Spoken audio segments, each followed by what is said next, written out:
Olá, pessoal que está aqui na trilha de empreendedorismo do Tchê Linux. Hoje eu estou trazendo um tema que é a bola da vez, migração de carreira, você também pode. Então hoje a gente vai falar sobre migração para a carreira de tecnologia da informação. E você também pode, você que está vindo de outra área ou está iniciando na área, essa palestra é para te motivar e tentar te ajudar com dicas e, e orientações práticas para que você tenha sucesso. Um pouco sobre mim. Meu nome é Thalita, eu sou formada em análise de sistemas, tenho pós-graduação em tecnologia da informação. Atualmente eu trabalho como desenvolvedora back-end em um dos times da PagSeguro. Então eu lido diariamente com tecnologias como Node, Java, Kotlin, arquitetura de microserviços. Desenvolvo tasks tanto para a área de engenharia quanto para a área de negócio. Mas o que a maioria não sabe é que lá atrás eu me formei em Direito. E essa foi minha primeira graduação. Quando eu estava no terceiro, quarto ano, eu já sabia que não era o que eu queria.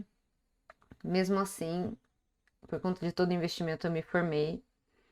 E fiquei ali um certo tempo tentando me achar na área, né? Mas eu não estava feliz. Então comecei a pensar em outras coisas que eu gostaria de fazer, nas coisas que eu curtia na vida, né? E eu identifiquei que tecnologia era uma delas. Desde adolescente eu sou envolvida com Linux, né? No início dos anos 2000 eu tive contato com a minha primeira distribuição Linux, que foi Linux Kurumin. Alguns anos depois eu tive contato com a primeira instalação real de um Linux, né? Eu instalei o Ubuntu pela primeira vez, também na primeira parte dos anos 2000. E fui me apaixonando aos poucos. Eu comecei a instalar tudo quanto é distribuição que eu achava e que eu queria experimentar. Também comecei a fazer manutenção das máquinas, né? Máquinas de amigos, máquinas de pessoas que conhecia, meu próprio computador. E também no final da última década eu participei da primeira rede social de Linux. A Linux Social era a primeira rede social brasileira, né? Tenho amigos de lá até hoje. Obrigada, Linux. Uma pena que essa rede social não exista mais, mas existem ainda matérias, se vocês pesquisarem, vocês vão achar. Agora, vamos falar um pouquinho sobre, de fato, migrar para a área. O primeiro ponto que eu queria trazer é a motivação. Por que que algumas pessoas vêm migrando, escolhendo a área de tecnologia para atuar? Eu vejo muito hoje que existe uma propaganda muito grande da área, colocando como se a área de TI fosse a melhor área para se trabalhar no mundo, né? De todas as áreas fosse a mais satisfatória, que pagasse altíssimos salários e todo mundo tivesse nascido para trabalhar com TI e fosse ser feliz na TI. Um exemplo é essa capa da Exame que eu trouxe. Essa capa, a Corrida pelos Devs, ela saiu em meados do ano de 2020 e ela trouxe assim algumas informações que, na minha opinião, elas não são muito verdadeiras, né? Um trecho que está aqui no slide da matéria está dizendo que um estagiário em desenvolvimento de software que estava terminando a faculdade recusou um salário de R$ 12.000 com a carteira assinada e generosos benefícios para ser efetivado. Eu, particularmente, nunca vi, gostaria muito de ver um estagiário ganhando R$ 12.000. Mas isso é algo que não acontece nem aqui, nem na China, em lugar nenhum, porque talvez sêniors comecem ganhando esse salário, mas não, não um estagiário. E na época, essa revista ela trouxe muita repercussão. Eu participo de vários grupos e o pessoal ficou realmente bastante indignado com o conteúdo da matéria, dizendo não, não é bem assim, as coisas não são assim, não é não é uma verdadeira Disneylândia, né? Não é. TI, ela é para quem realmente tem, tem afinidade com a área. O motivo pelo qual eu migrei foi por paixão, foi por amor mesmo. Eu amo, eu respiro tecnologia, eu adoro mexer com computador desde sempre. E para mim sempre foi algo muito natural, sabe? Então, por isso é que eu escolhi a área de tecnologia. E eu acho que se você que está me ouvindo, que está assistindo essa palestra, está pensando em migrar, está querendo, se você também tem essa paixão e você gosta, você tem tecnologia na veia, né?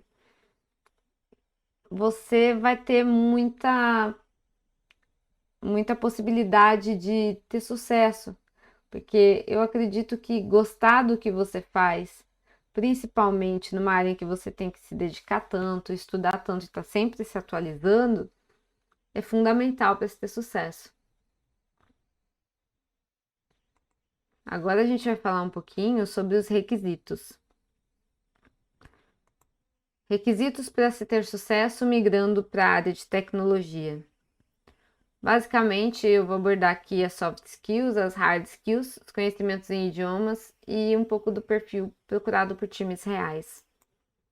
As soft skills, elas não são nada mais do que as habilidades pessoais que você tem ao interagir e se relacionar com outras pessoas.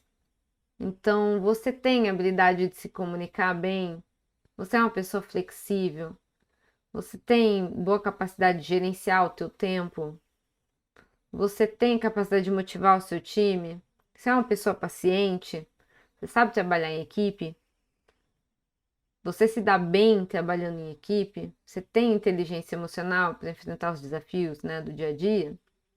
Isso são as soft skills. Já as hard skills, não. As hard skills, elas são conhecimentos que a gente adquire pela experiência prática. Um curso de formação específica, um mão na massa que a gente faz. Então, proficiência em inglês, domínio do Java, domínio de Git, de JavaScript, de CSS, são todas skills que são práticas, são conhecimentos técnicos que você adquire. Falando um pouquinho sobre idioma agora, é importante a gente falar sobre o conhecimento em inglês. Não só porque a maior parte dos livros técnicos de tecnologia estão escritos em inglês, inclusive os livros escritos por brasileiros são escritos primeiro em inglês, né? Muitas vezes. Mas também a maior parte das documentações que nós vamos encontrar para trabalhar no nosso dia a dia, elas estão em inglês. Além desse fator que é pertinente da área, existe um fenômeno que está ocorrendo que é o apagão de profissionais digitais. O apagão da área de tecnologia. Eu trouxe essas matérias aí para elucidar. Apagão de profissionais digitais, apagão na área de TI, como lidar com apagão tecnológico. Então, sobram vagas, mas falta mão de obra. Isso está acontecendo já há um tempo, a escassez de profissionais na área de tecnologia, mas está ficando pior a cada dia. A cada dia surgem mais vagas, o mercado precisa de mais profissionais e não encontra esses profissionais devidamente qualificados para preencher essas vagas.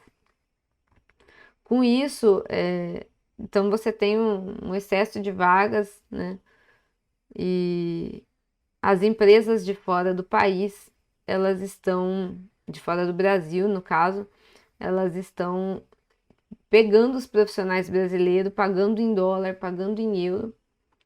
E esses profissionais continuam trabalhando muitas vezes aqui no Brasil mesmo, home office, né? Fazendo home office aqui. Então, esse é um fenômeno que já está acontecendo e é positivo para os profissionais, mas é importante o conhecimento em inglês, né? Para você conseguir uma vaga lá fora. Enfim, o conhecimento em inglês ele é muito importante para a área de tecnologia. Falar um pouquinho sobre qual é o perfil procurado por times reais. O perfil procurado por times reais, tendo em vista a carência, né, de profissionais, são pessoas que, mesmo não tendo as maiores habilidades técnicas, têm a habilidade de aprender sob demanda, fazerem o que for necessário para suprir a necessidade da empresa, do produto que elas estão trabalhando. Aquela pessoa que ela faz um curso quando é demandado um conhecimento dela, que ela busca ajuda, ela aprende uma tecnologia nova, ela sai da zona de conforto dela, ela se melhora tecnicamente de uma forma rápida. E é isso que o mercado está buscando. O mercado não está buscando super seniors, né, times de superstars. Não, o mercado precisa de pessoas que corram atrás e resolvam problemas. Agora a gente está aqui no T-Linux, não podia faltar falar um pouquinho de Linux, né? E por que o Linux é tão importante. Eu sou suspeita para falar, eu uso Linux há bastante tempo, mas eu queria trazer por que usar Linux? Por que Linux? Em usuários, nós não somos muitos, mas tem muito mais máquina rodando Linux do que o Windows nesse mundo, né? Se a gente for parar para pensar só no Lambda da AWS, que roda em CentOS, imagina quanto Lambda tem rodando agora, nesse exato momento, né? O Linux, ele tem uma grande liberdade também para a gente utilizar como usuário, né? Baixar os pacotes, enfim, baixar os programas, instalar, a licença é aberta. Eu trouxe alguns exemplos bem básicos de softwares que eu uso, né? O Brave Browser, o Audacity, o VirtManager e também o GIMP, que é um excelente editor de imagem e a licença GPL, que você pode inclusive editar o código se você quiser fazer alterações. Então, essa é uma grande vantagem do Linux. Como se tornar um usuário Linux? Não tem muito um guia para você se tornar um usuário Linux. Eu até hoje eu nunca vi nada assim. Porque também não tem um guia para você se tornar um usuário Windows. Você sempre foi um usuário Windows, provavelmente como eu, como todo mundo, como a maioria das pessoas. E então o que eu acredito é você instala o Linux na tua máquina e começa a trabalhar nela. E vai ter algumas dificuldades, mas você vai aprender, vai se desenvolver com o tempo, você vai se tornar um usuário e você vai avançando, né? Agora a gente vai falar um pouquinho sobre o Bash e o Shell Script e a sua importância. O Shell significa concha. Ele cobre todo o sistema operacional, ele faz uma interface entre o usuário e o sistema, né, e a máquina. Ele interpreta comandos que a gente envia para ele em forma de script. No caso do Linux, a gente faz isso por linha de comando. Existem várias implementações. Uma delas é o Shell, que ela vem nativa em várias distribuições Linux e também no macOS. É legal a gente compreender como é que o Shell Script funciona, como é que ele se comporta, para a gente ter liberdade de escrever os nossos próprios scripts. E isso vai fazer com que a nossa comunicação como usuário com o sistema melhore bastante. E vai trazer benefícios para nós como profissionais. Eu vou trazer dois exemplos bobos, assim, um deles não tão bobos, não tão bobo porque a gente usa sempre, né? E o outro mais bobinho. Primeiro exemplo de quando que eu precisei de um shell script foi quando eu fui escrever uma pipeline. Na hora de fazer o deploy, eu precisava de um script para rodar na linha de comando. Então, foi preciso ter conhecimento de shell script. E o segundo momento, mais assim, mais bobo, mas eu acredito que bastante relevante para mim usar para fazer essas coisas, foi quando eu troquei de time. Eu cheguei num contexto novo, era uma nova organização, não tinha nenhum projeto clonado. Clonei todos os projetos, eram mais de 20, e eu ia ter que entrar em cada uma das pastas manualmente e dar npm install. E eu não queria fazer isso. Então eu fui e fiz um shell script, basicamente um for, bem simples, mas que entrava em cada uma das pastas e já era uma forma de automação, né? De uma coisa que seria manual e que ajuda, né? Então, o Shell Script ele vai te ajudar no seu dia a dia, no seu trabalho, principalmente como desenvolvedor. Ele é uma ferramenta muito útil.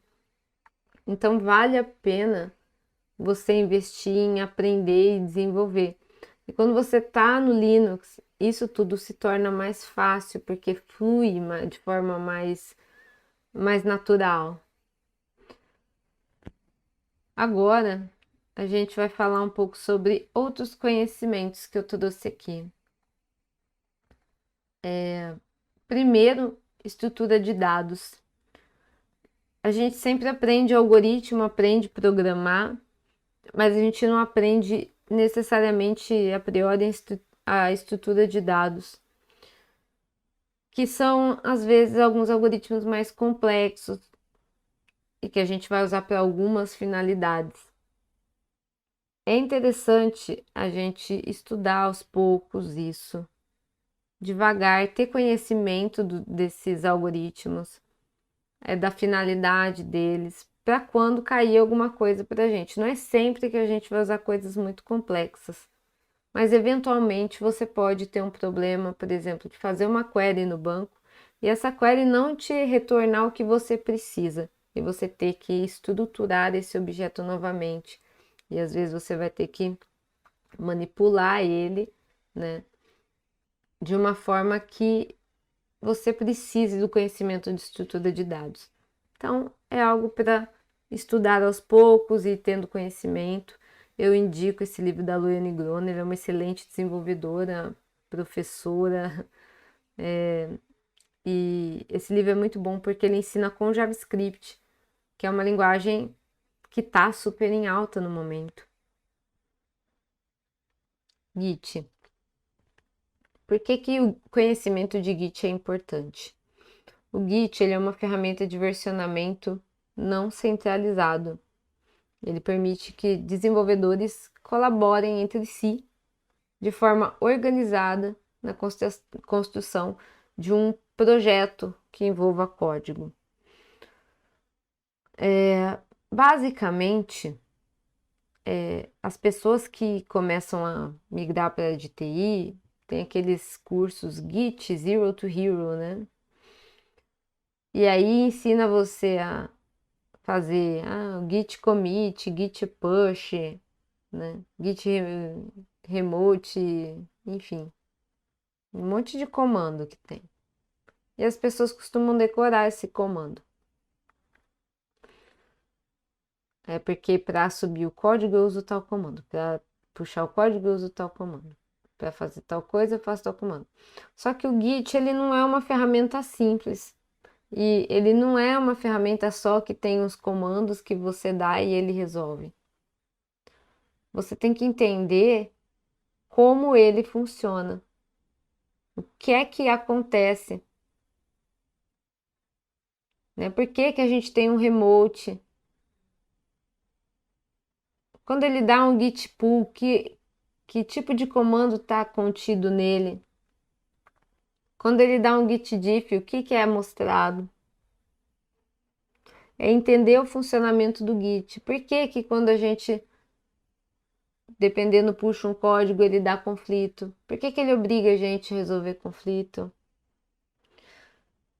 Quando a gente trabalha no projeto junto, né? Vamos supor que tem um desenvolvedor que criou uma branch. Eu vou lá, crio uma branch a partir daquela branch do meu amigo, e aí vem um terceiro e cria uma outra branch, e aí a gente mergeia e de repente a gente descobre que sumiu uma função.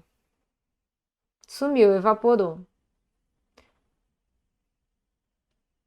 Qual o comando git que eu uso para saber quem é que foi o responsável, né? O dedo do git. Qual que é o comando? É saber essas coisas, é saber como a gente chega, é saber como a nossa árvore é construída, por que, né, que ele funciona da forma como ele funciona e nunca subestimar o Git, porque o Git ele é uma ferramenta complexa, de alta complexidade. Mas sempre ter essa visão. Redes e sistemas distribuídos. Normalmente, quando a gente tem na faculdade essa matéria, a gente não dá muita atenção para ela.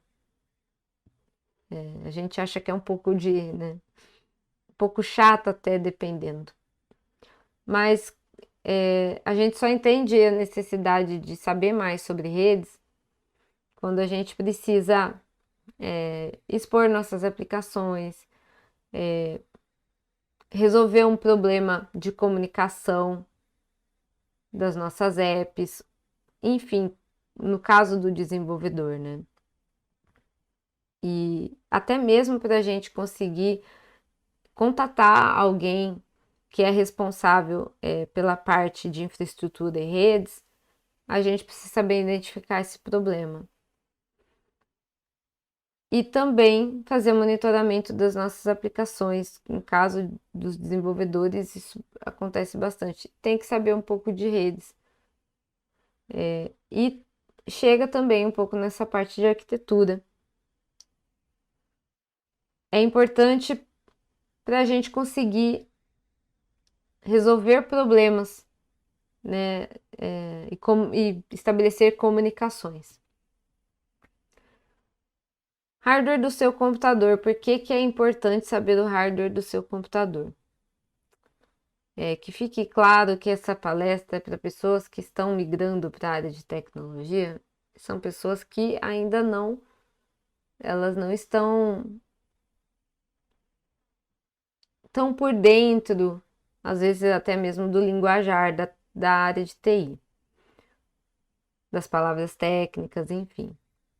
Quando eu falo o hardware do seu computador, eu estou falando para pessoas que querem migrar para a área de TI, mas nunca pegaram um par de pente de memória na mão.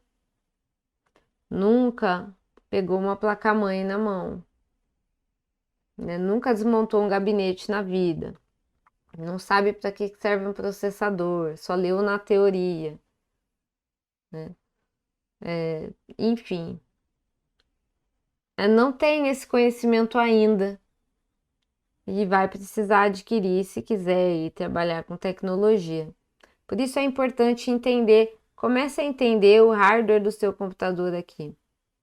Que quanto que eu tenho de memória, o porquê que eu preciso de memória swap, por que que eu preciso de memória cache, qual que é o meu processador, porque é importante você saber o que primeiro acontece aqui para você entender o que acontece lá na nuvem depois com as suas aplicações, com as coisas que você vai disponibilizar na internet.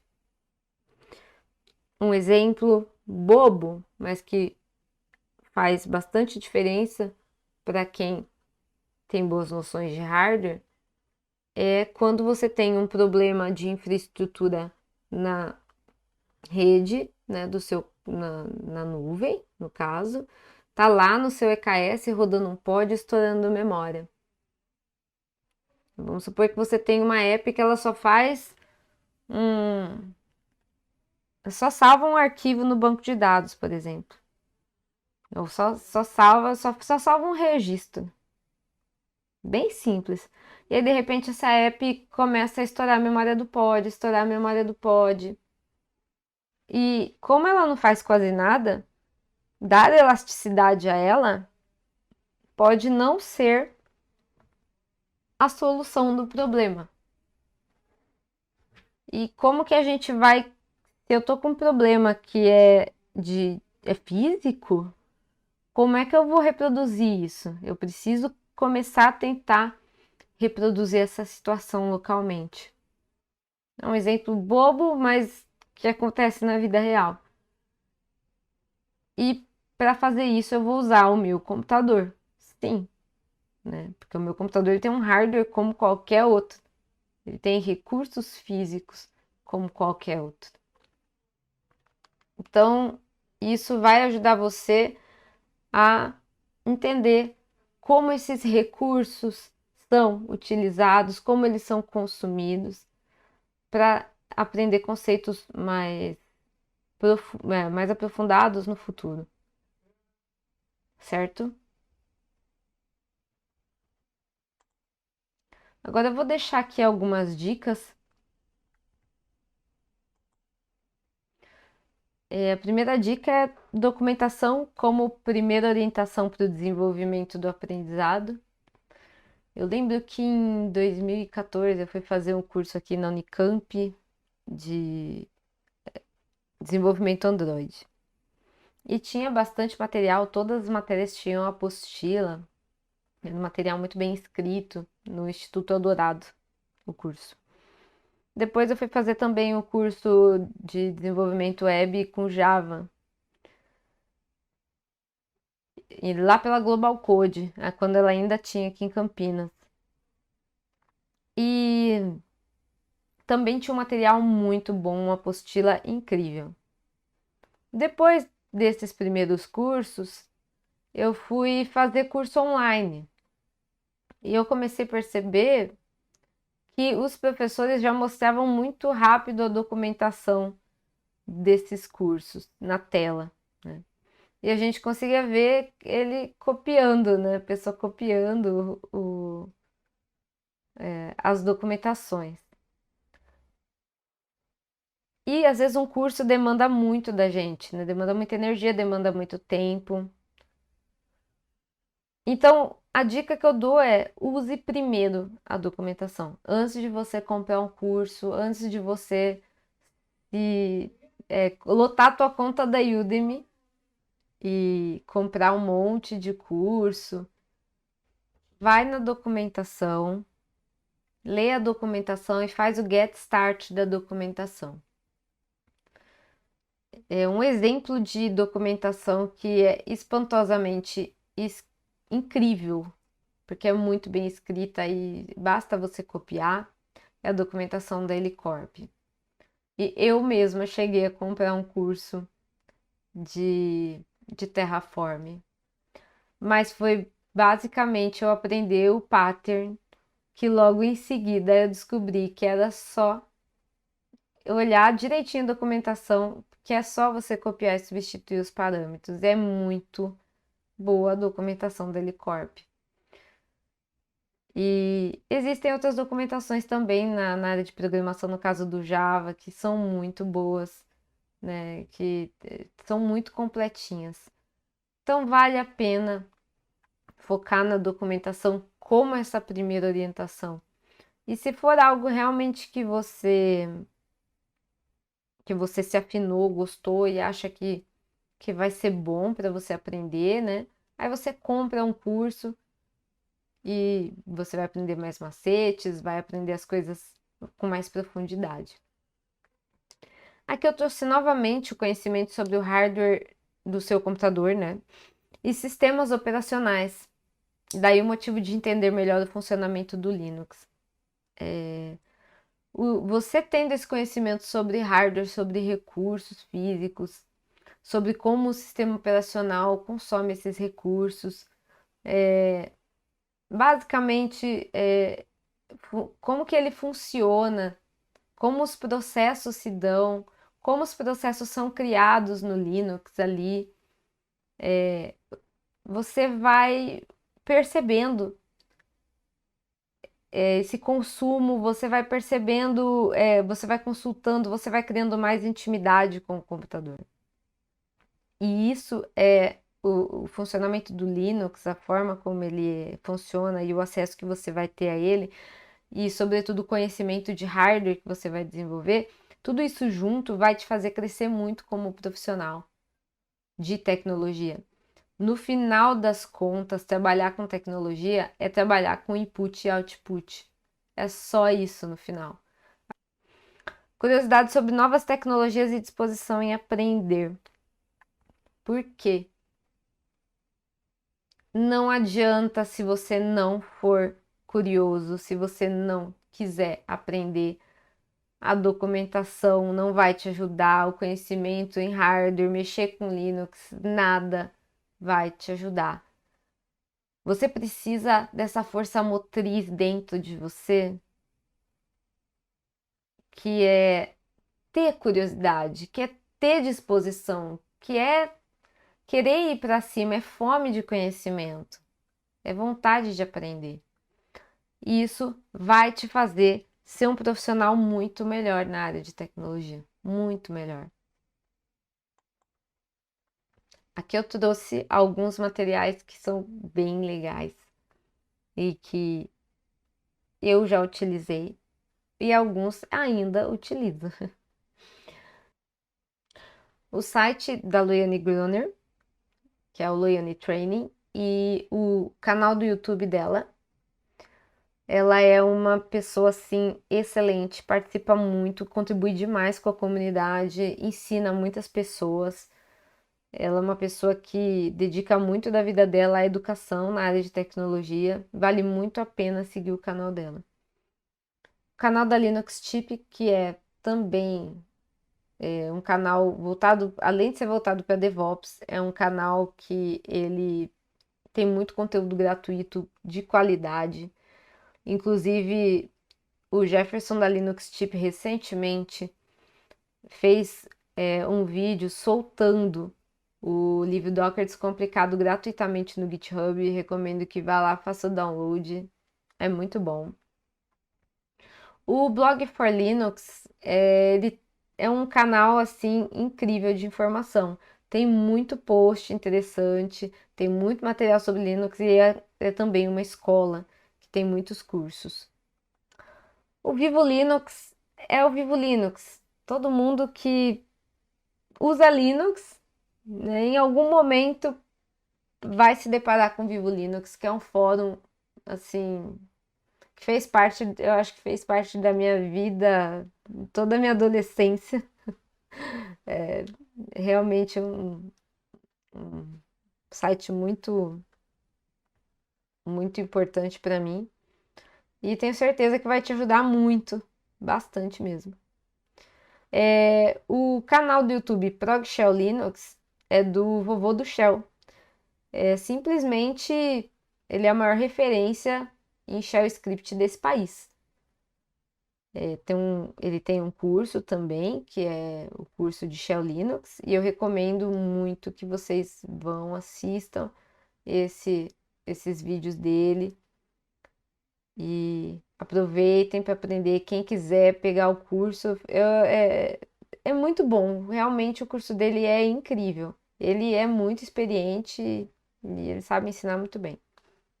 O canal do Fábio Akita, que é o Fábio Akita, né?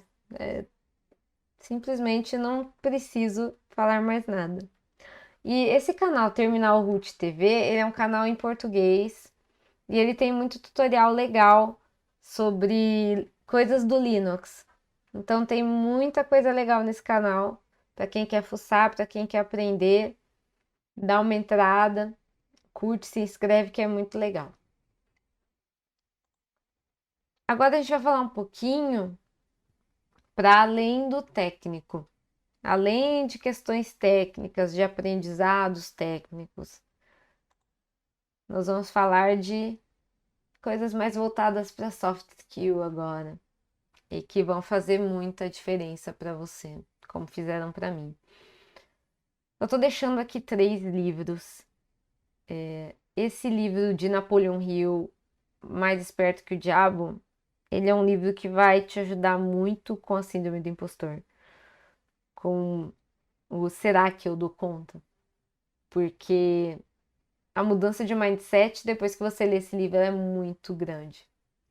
Eu recomendo a leitura e colocar em prática também, sabe, no seu dia a dia, principalmente você que está migrando para a área de TI, que está sofrendo um pouco de e se não for para mim, eu tô com medo de não dar certo ou coisas assim. Leia Mais Esperto que o Diabo. Comunicação não violenta, técnicas para aprimorar relacionamentos pessoais e profissionais.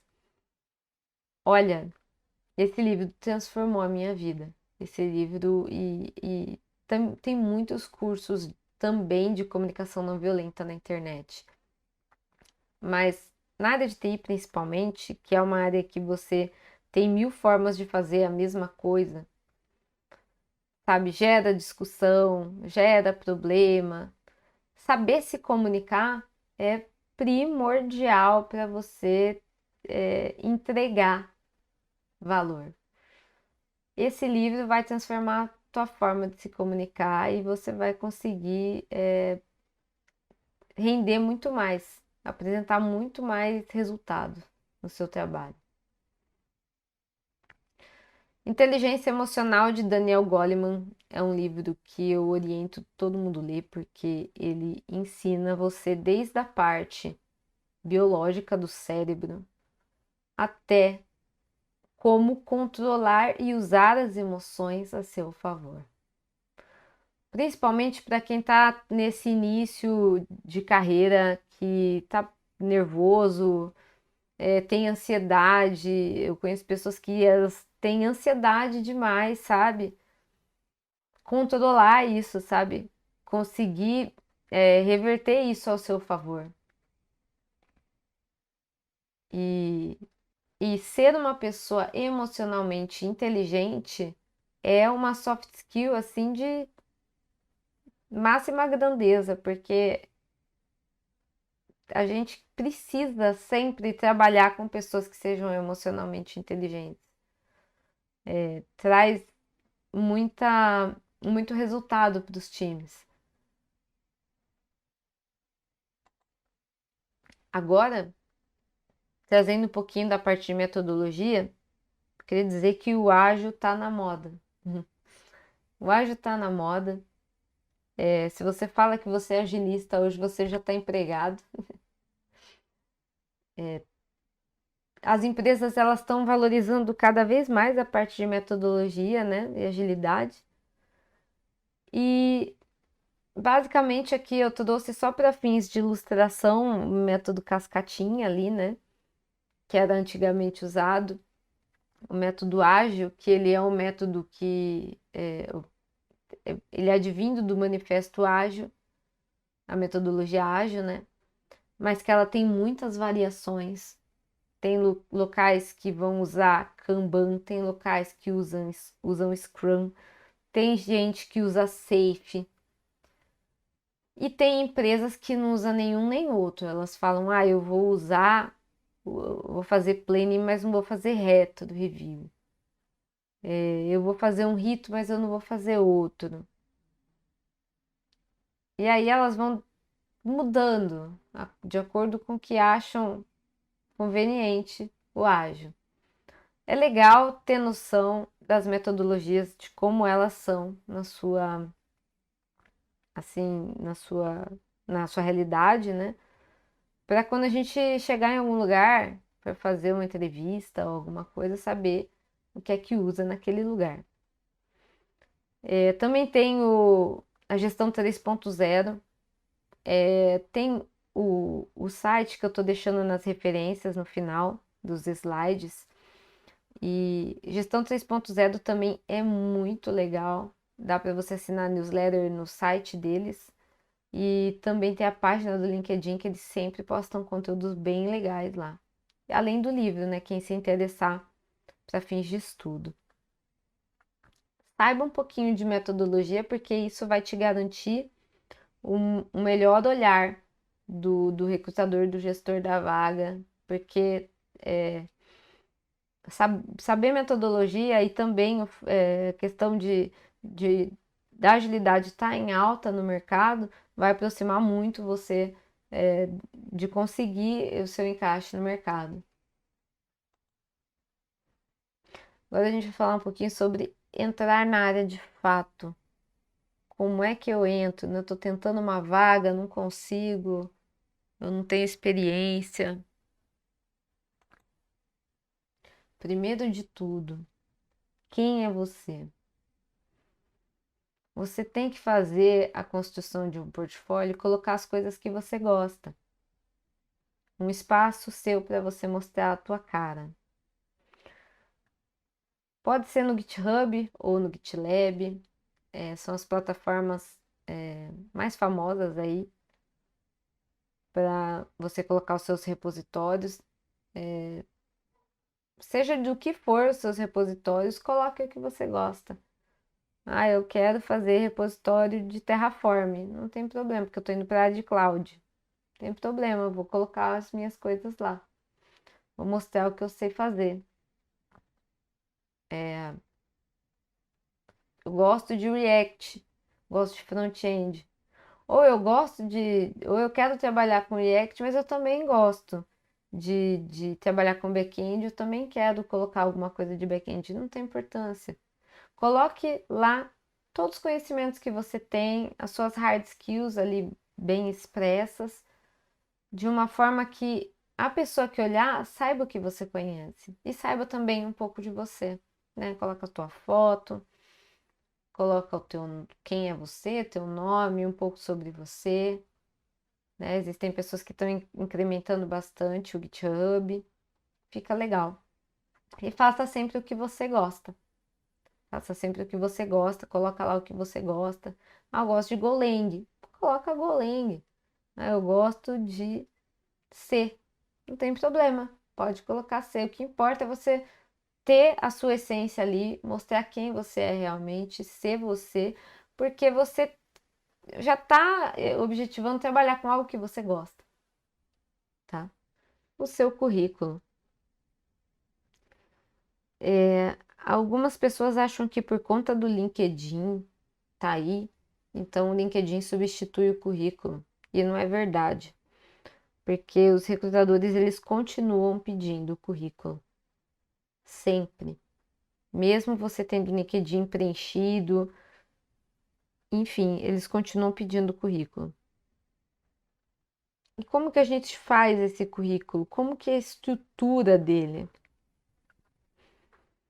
O currículo ele tem que ter objetivo, resumo, as suas experiências profissionais, a formação acadêmica, idiomas, capacitações, certificações e informações adicionais. Por conta do nosso tempo aqui ser curto, eu vou falar sobre os dois principais pontos que vão fazer toda a diferença para você, que é o objetivo e o resumo. O objetivo ele tem que ser bem simples, tá? Você vai colocar: eu quero ser desenvolvedor Java Júnior. Simples. É muito simples. Eu estou fazendo esse exemplo para um desenvolvedor Java Júnior. Alguém que não tem experiência e quer entrar como júnior numa vaga. Ou estagiário, tá?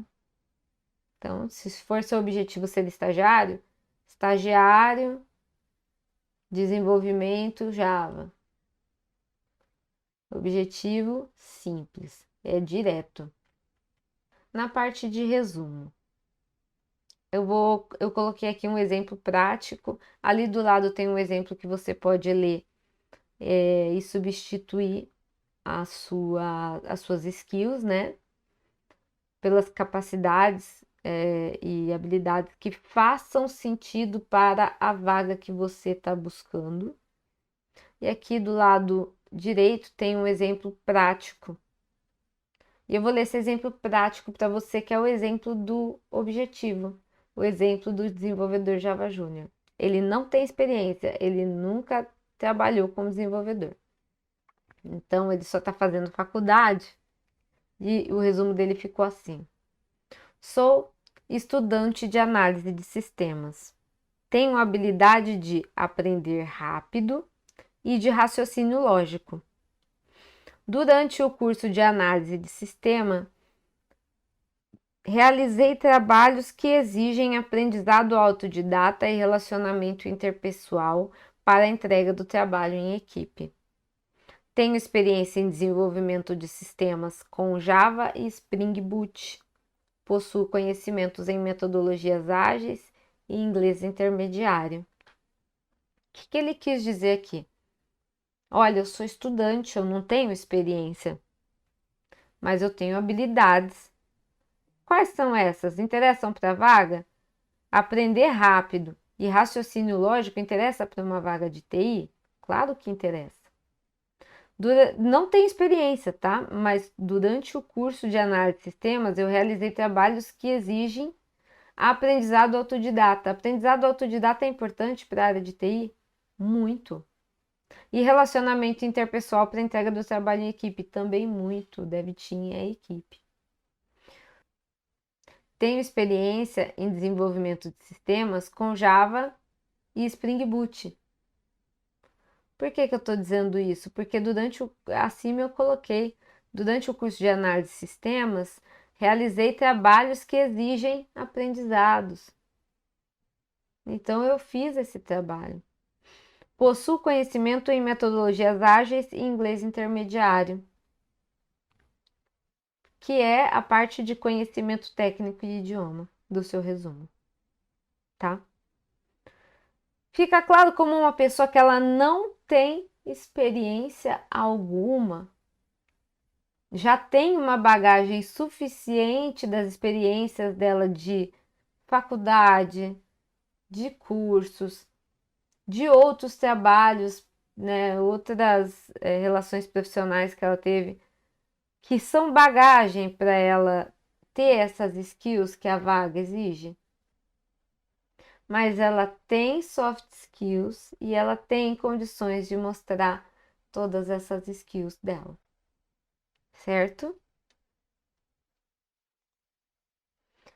Resumo. Vamos falar aqui uns exemplos de competências que a gente pode utilizar no nosso resumo. As competências, elas podem ser de relações interpessoais, como receber feedback ou compartilhar crédito. De liderança, como conduzir reuniões, resolver problemas ou lidar com crises. De comunicação, como falar de forma eficaz ou fornecer feedback adequado. De produção, como cumprir prazos, ser produtivo, definir e atingir metas. De planejamento, como imaginação de alternativas, pesquisar e filtrar informações ou análise de riscos. Podem ser profissionais, como demonstrar profissionalismo, facilidade de aprendizado, avaliar o próprio desempenho, ter raciocínio lógico, ser organizado e pontual, ser criativo e de fácil adaptação. Então, você pode já ter essas skills todas, de coisas que você já viveu, de experiências que você teve. E por que deixar isso de fora? Só porque você ainda não trabalhou com tecnologia. Aqui são exemplos usando essas competências. Olha só, sou bastante criativo, o que me possibilita dar ideias que atendam à demanda de um problema específico do time. Então, o que eu estou dizendo? Estou dizendo que eu sou uma pessoa criativa. E o que eu faço com isso que eu sou, que eu tenho para oferecer para a vaga? Olha só. Possuo perfil comunicativo, o que me permite dar feedbacks que agreguem o crescimento dos meus pares. Possui perfil autodidata, e o que eu faço com isso? Me permite aprender rapidamente novas tecnologias. Olha só que competência legal, né? Para você colocar aí no seu currículo. Então, tudo é sobre falar sobre si e demonstrar o que você já aprendeu. Você vai falar sobre si sempre, sobre as experiências que você teve, sobre as coisas que você sabe fazer, sobre como você pode agregar o time de tecnologia, a empresa que você está se candidatando. Fale sobre você. E demonstre o que aprendeu. Lembra naquele slide do portfólio né, que eu coloquei? Faça um GitHub, faça um GitLab, quem gosta. Exponha o que você aprendeu, tendo ali a sua essência, falando também sobre você. Aqui são algumas referências. Então, muito obrigada. Primeiramente, ao Tia Linux pela oportunidade de estar aqui podendo compartilhar um pouquinho do meu conhecimento com vocês. Eu espero que essa talk possa ajudar realmente as pessoas que estão transicionando de carreira, migrando para a área de TI ou iniciando suas carreiras, que possa ser útil. Deixa aqui o meu contato também, meu e-mail, meu GitHub, meu LinkedIn. Pode entrar em contato comigo, pode mandar mensagem. O que tiver ao meu alcance para ajudar, estamos aí. E o que a gente não souber, a gente corre atrás. Muito obrigada e até a próxima.